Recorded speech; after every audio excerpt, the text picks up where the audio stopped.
প্রিয় দর্শক, আসসালামু আলাইকুম। আপনারা সবাই কেমন আছেন? আশা করছি আপনারা সবাই ভালো আছেন।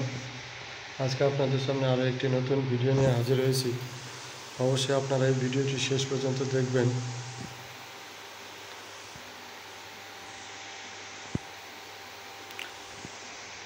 এই গাছটি আপনারা ভালো করে দেখুন। এটি হলো ক্রোটন গাছ। বিভিন্ন এলাকায় কিন্তু এই গাছটিকে বিভিন্ন নামে ডাকা হয়ে থাকে। কোনো এলাকায় এই গাছটিকে পাতাবাহার বলে থাকে, কোনো এলাকায় এই গাছটিকে রঙিন পাতার গাছ বলে থাকে বা সুন্দর পাতার গাছ বলে থাকে। আপনার এলাকায় এই গাছটিকে কী নামে ডাকা হয় আপনি আমাদেরকে কমেন্টস করে জানাবেন। এই দেখুন, এই পাতাগুলো একদম সুন্দর পাতা, ঝকঝকে চকচকে। এই পাতাগুলো লম্বা, চিকন এবং সবুজ ও হলুদ রঙের হয়ে থাকে। আজকে আপনাদেরকে দেখাবো এই গাছটি আমি কিভাবে রোপণ করেছিলাম এবং কিভাবে পরিচর্যা করি। এই গাছটির একটি সুবিধা, গাছটির তেমন কোনো পরিচর্যা করতে হয় না, শুধু মাঝে মাঝে হালকা একটু পানি দিলেই হয়।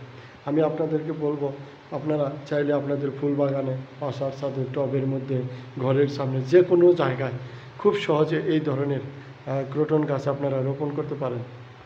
আমি যেভাবে গাছটি রোপণ করেছিলাম, প্রথমে আমি একটি নার্সারি থেকে সুন্দর একটি ছোট ক্রোটন গাছের চারা সংগ্রহ করেছি। তারপর আমি একটি টব সংগ্রহ করেছি এবং টবের মধ্যে মাটি এবং শুকনো পচা গোবর সার মিশিয়ে দেওয়ার পরে আমি একটু জায়গা একটু খালি রেখেছি, তাতে একটু পানি দেওয়া যায়। তারপর আমি ছোট্ট একটি চারা রোপণ করেছিলাম। দেখতে পাচ্ছেন গাছটিতে কিন্তু দুই একটা শিকড় উপর দিয়ে বের হয়েছে। তো এই গাছটি একটু উপর থেকে দেখেন ডাল দিয়েছে এবং গাছটিতে দেখতেই পাচ্ছেন।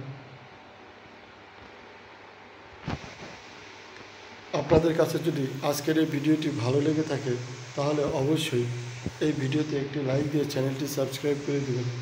যখন গাছটি বড় হয়ে গেছে, এখানে যে পাতা এসেছে, এই গাছটি কিন্তু আরও বড় হবে এবং আরও অনেক পাতা আসবে।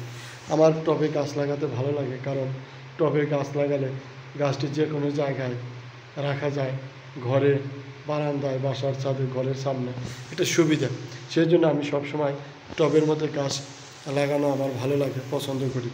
তো চাইলে আপনারাও টবের মধ্যে লাগাতে পারেন, চাইলে টব ছাড়াও লাগাতে পারেন। সবাই ভালো থাকবেন, সুস্থ থাকবেন। আবারও দেখা হবে নতুন কোনো ভিডিও নিয়ে। সবাইকে ধন্যবাদ। আসসালামু আলাইকুম।